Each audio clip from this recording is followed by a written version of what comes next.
on this, so just bear with us here a second. Oh, sorry. Yeah, and folks, if you've been with us, you know this is all unfolding. Chief Dwyer Yeah, bear with us. Sheriff Jones now. It looks like Sheriff Jones is going to speak. Doing all right. Let's try and fan this out a little bit, folks. All right, we're all right. We've got time.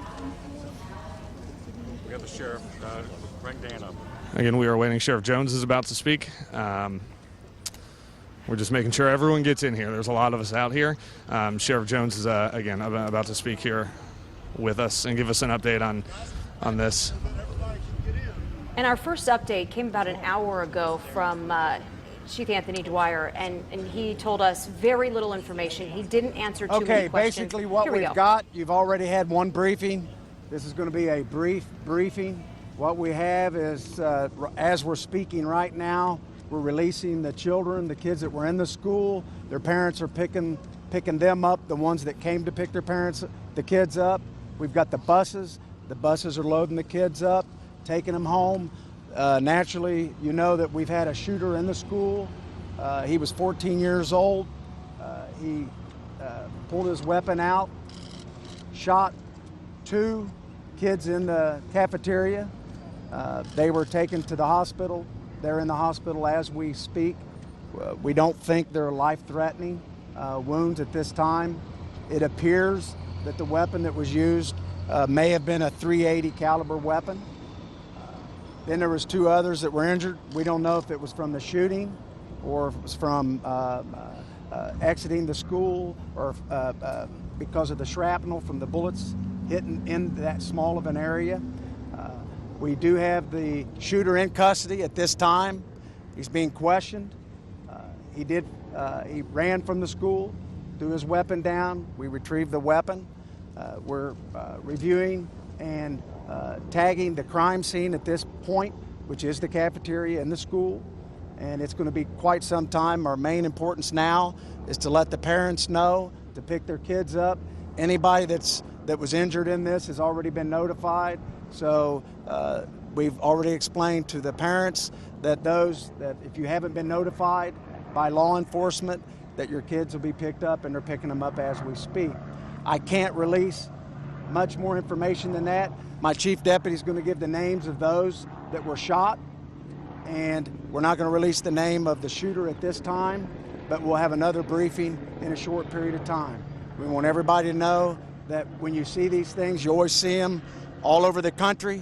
You see them in schools and you see them in places. You think they can happen to you, but they do. And it's a tragedy, but we're dealing with it as we speak. Is there any questions you got for me that I can answer? Shooting?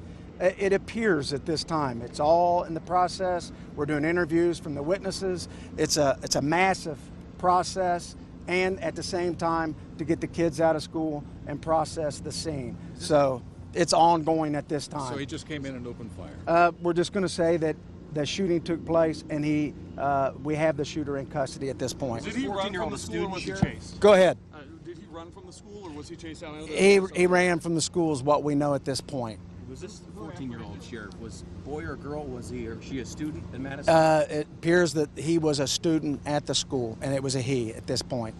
High school? And it appears that this is the only one that's involved at this point as we speak. Naturally, we're trying to figure out where the weapon came from, how long the weapon, but we can't release any of that information. This is a crime scene, and it's very extensive, and it takes time to make sure we get this right. Our main priority right now is to get the kids out of the school and get them hooked up with their parents and get them home. You can imagine most of you here have either kids, grandkids, or know of family members. You want to know how they get out.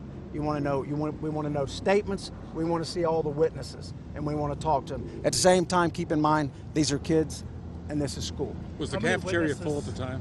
The cafeteria had people inside eating, and when I seen the crime scene, there was a lot of trays there, but I don't know exactly if it was full. A lot of witnesses and a lot of witness statements. Can you put a number on how many witnesses you're looking at? No, I cannot, not at this time. Remember, we're trying to get all this information, and it's crisis management right now, and we've done a pretty good job for crisis management, Sheriff, and that's who what we're going apprehend- on. Who apprehended that 14-year-old and how? I don't have that information at this point. We'll release that at a later date. Was it on school grounds that he was apprehended? Yeah, Or was it elsewhere? it was close to school grounds. I believe it was school grounds. He didn't get very far. He threw his weapon down. We retrieved the weapon.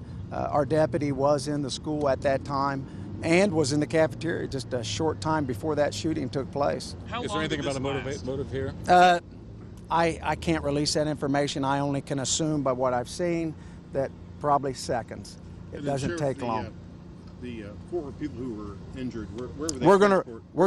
We're gonna release that information. Okay. I won't, but my chief deputy will release that information to you when I'm finished. At this, I'll take one more question. Any idea on motive? Yeah, we have an idea on motive, but we're not going to release that at this time. You did confirm the shooter was a student? Yes, it appears, the information that I have, that he was a student and he was in the cafeteria at that time, and there is a motive. I've got to go at this time. Can't release any more information. Chief, you want to give them the names?